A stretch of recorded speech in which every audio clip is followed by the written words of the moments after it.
আপনারা দেখবেন যখন আজান চলতে থাকে মসজিদে, তখন দেখবেন কুকুর ঘেউ ঘেউ করে উঠে এবং লাফাতে থাকে। জিনদের এমন কিছু আওয়াজ আছে যেটা আপনার কান পর্যন্ত পৌঁছায় না, কিন্তু সে অত্যন্ত ভীত সন্ত্রস্ত হয়ে যায়। জিনদের ওই আওয়াজে কুকুর শুনতে পায়। অনেক সময় বিড়াল দেখবেন হঠাৎ করে কানটা খাড়া করে ফেলেছে। বিড়ালের শরীরে আল্লাহ তাআলা এমন কিছু ছোট ছোট জারথুম, এমন কিছু বিষয় আল্লাহ তাআলা দিয়ে রেখেছেন যেটার কারণে জিনরা বিড়ালের সামনে আসতে ভয় পায়। ঘরের মধ্যে কোন কোন জিনিস থাকলে জিনেরা আকৃষ্ট হয় এবং ক্ষতি করার চেষ্টা করে, অত্যন্ত গুরুত্বপূর্ণ বিষয়। জিনরা আমাদের সাথেই থাকে এবং কারিন নামক জিন আমাদের সঙ্গেই বেঁধে দেওয়া আছে। প্রত্যেকের সঙ্গে এক একটা কারিন নামক জিন আছে। কারিন নামক জিনটা আমাদের সঙ্গেই থাকে, আমাদের সঙ্গের সঙ্গী হিসাবেই থাকে, তবে ভালো সঙ্গী হিসাবে না। সে সব সময় আমাদেরকে ওয়াসওয়াসা দেয়, গুনাহের কাজ করার ব্যাপারে সে আমাদেরকে প্রলুব্ধ করে।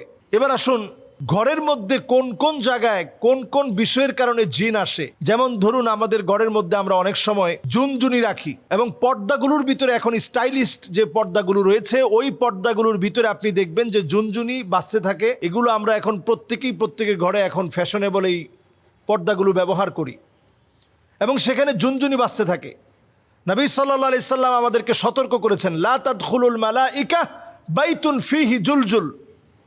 এই যে জুনজুনি অথবা নূপুরের যে আওয়াজ, ছোট ছোট বাচ্চারা নূপুর পরে, পায়ের মধ্যে নূপুরের ঝুনঝুন ঝুনঝুন করে আওয়াজ হয়, এটার কারণে জিনেরা আকৃষ্ট হয়। আপনি চিন্তাও করতে পারবেন না, খুবই সিম্পল সাধারণ বিষয়, কিন্তু জিনেরা এতে করে আকৃষ্ট হয়, রহমতের ফেরেশতারা চলে যায়। এরপরে আপনার ঘরে অনেক সময় আমরা দেখা যায় ছোট ছোট বাচ্চাদেরকে পেশাব করিয়ে একটা কমোডের মধ্যে পেশাবটা জমিয়ে রাখি, অথবা হাই কমোডে পেশাব করে ফ্লাশ করি না। এই কারণে জিন আপনার প্রতি আকৃষ্ট হয়, ক্ষতি করার চেষ্টা করে। বাউলুন মুনকাতা, হাদিসের মধ্যে বলা হয়েছে যে কোথাও যদি পেশাব জমিয়ে রাখা হয় তাহলে ওই জায়গা জিনের কাছে পছন্দের জায়গা হয়। তাহলে এই জায়গায় পরিষ্কার পরিচ্ছন্নতাকে নিশ্চিত করা। এরপর নবী সাল্লাল্লাহু আলাইহি সাল্লাম আমাদেরকে হাদিসের মধ্যে জানিয়েছেন, জিলদু নামির, বিভিন্ন প্রাণীর চামড়াকে আমরা, মৃত প্রাণীর চামড়াকে আমরা ঝুলিয়ে রাখি। বিদেশ গেলে দেখবেন অনেকে হায়নার চামড়া নিয়ে আসে। এটা আপনি খুব স্বাভাবিকভাবে নিচ্ছেন অথবা মনে করছেন এই হায়নার চামড়া দিয়ে কালো জাদু করা হয়, অথচ এই চামড়া, বাঘের চামড়া, হরিণের চামড়া, বিভিন্ন চামড়া আমরা ক্যালিগ্রাফি হিসেবে অথবা একটা ওয়ালমেট হিসেবে আমরা আমাদের ঘরের মধ্যে সাজিয়ে রাখি। নবীজি সাল্লাল্লাহু আলাইহি ওয়াসাল্লাম সতর্ক করে গেছেন, এটা জিন ঘরের ভিতরে আকৃষ্ট হওয়ার একটা কারণ।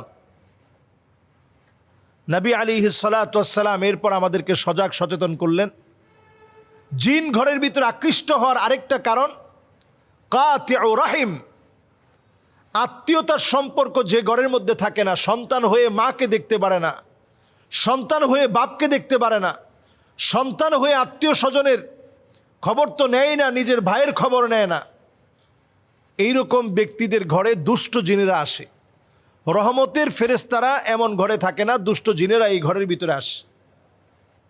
এরপর নবী সাল্লাল্লাহু আলাইহি সাল্লামের হাদিস থেকে বোঝা যায় যে ঘরের ভিতরে পুতুল থাকে, তাসাউর, বিভিন্ন রকম মূর্তি থাকে, বিভিন্ন রকমের ছবি থাকে, এই ঘরগুলোর ভিতরে রহমতের ফেরেশতারা আসে না। এরপর হাদিস থেকে বোঝা যায় নবীজি সাল্লাল্লাহু আলাইহি সাল্লাম আমাদেরকে জানিয়ে গিয়েছেন, যেই ঘরের ভিতরে কোরআন তেলাওয়াত থাকে না, ওই ঘরের ভিতরে রহমত থাকে না। ওই ঘরটা একটা নির্জন বাড়ির মতো পড়ে থাকে, যে ঘরটার মধ্যে কোরআনুল কারীমের তেলাওয়াত হয় না। এজন্য ঘরের ভিতরে কোরআনুল কারীমের তেলাওয়াতকে ইনশিওর করা। প্রয়োজনে আপনি মোবাইল থেকে কোরআনুল কারীমের তেলাওয়াতকে ছেড়ে রাখুন। প্লাগ ইন কোরআন, সার্বক্ষণিক কোরআন তেলাওয়াত চলতে থাকে। এই ধরনের ডিভাইসগুলো এখন পাওয়া যায়। আপনি কোরআনুল কারীমের তেলাওয়াত আপনি ছেড়ে রাখেন, লাউডলি ছেড়ে রাখেন এবং শোনার চেষ্টা করেন। কোরআনুল কারীম তেলাওয়াত যখন বাজবে তখন অন্যমনস্ক না থেকে শোনার চেষ্টা করেন। সন্তানদেরকে অভ্যস্ত করেন। বাসার ভিতরে যখন খুব লাউডলি মিউজিক বাজানো হয়, এটা জিনদের আখড়ায় পরিণত হয়। এই জন্য মিউজিককে বাসা থেকে একেবারে নিষিদ্ধ করে দেন। আমাদের কলিং বেলে মিউজিক, আমাদের মোবাইলের রিংটোনে মিউজিক, আমাদের বাচ্চাদের খেলনার ভিতরে মিউজিক, ছোট বাচ্চাদের জুতার ভিতরে পর্যন্ত মিউজিক, এবং দেখবেন সাইকেল কিনেছেন, সেটার বেলের ভিতরে পর্যন্ত মিউজিক, সব জায়গায় মিউজিক। এই মিউজিক জিনদেরকে ডেকে আনে। আল্লাহ রাব্বুল আলামিন কানের একটা পাওয়ার দিয়েছেন। কুকুর কিন্তু আমার মতো শুনে না, বরং ছোট্ট মৃদু একটা আওয়াজ আছে যেটা কুকুরকে ভীত সন্ত্রস্ত করে ফেলে। আপনি অনেক সময় এই আওয়াজটা কানের মধ্যে শুনতেই পাবেন না, কিন্তু জিনদের ওই আওয়াজের কারণে কুকুর ভীত সন্ত্রস্ত হয়ে দৌড়াতে থাকে। আপনারা দেখবেন যখন আজান চলতে থাকে মসজিদে, তখন দেখবেন কুকুর ঘেউ ঘেউ করে উঠে এবং লাফাতে থাকে। তখন জিনেরা কুকুরের মুখ দিয়ে প্রবেশ করে পিছনের পথ দিয়ে বের হওয়ার কারণে প্রচণ্ড ভীত সন্ত্রস্ত হয়ে কুকুর লাফাতে থাকে। ওই আওয়াজ, ওই সময়ের সিচুয়েশন, জিনদের এমন কিছু আওয়াজ আছে যেটা আপনার কান পর্যন্ত পৌঁছায় না, কিন্তু সে অত্যন্ত ভীত সন্ত্রস্ত হয়ে যায়।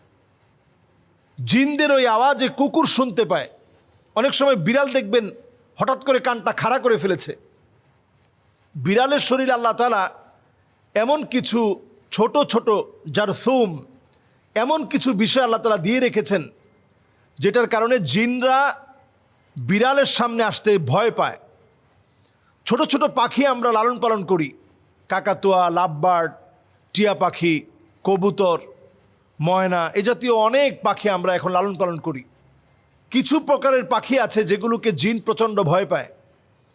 এদের দিকে আকৃষ্ট হয়ে আসতে নিয়ে ভয়ে ভীত সন্ত্রস্ত হয়ে জিন চলে যায়। কিছু পাখি ঘরের মধ্যে বরকত নিয়ে আসে। এজন্য পাখিগুলোকে যদি আমরা লালন পালন করতে চাই, তাদের হক ঠিক রেখে, খাবার দাবার ঠিক রেখে লালন পালন করতে হবে। ঘরগুলোকে প্রতিনিয়ত কোরআনুল কারীমের তেলাওয়াত ছেড়ে দিয়ে বরকত